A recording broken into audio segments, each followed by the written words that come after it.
Hi there. We are going to speak about working with dreams, which is one of the most fascinating aspects of the mind. And to understand the importance of dreams in Chinese medicine and how we can use the dreams in our daily practice in diagnosis, and especially to orient the treatments. We will be analyzing the various types of dreams. We will be also looking at the significance of psychoenergetic interpretation of dreams as described in the classical Chinese texts, and especially about how through dreams we are actually processing emotions and releasing emotions. The more updated dream interpretation, basically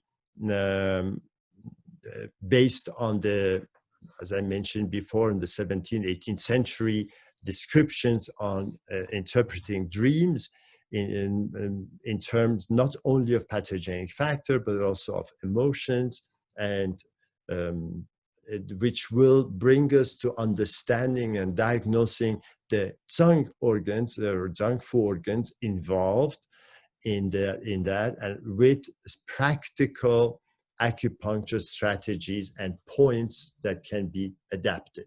In the diagnostic approach, the famous 10 questions, which are supposedly, we should always ask the patient about 10 aspects of their life. One of them is concerning sleep.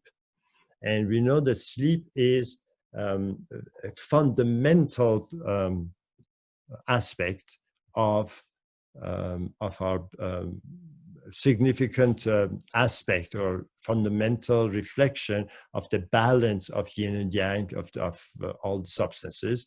And as soon as any of these are disturbed, the result is a disturbance in sleep. So it should be actually asked about sleep, but not only sleep, but also about dreams. Now we are going to be adding it to our questionnaire.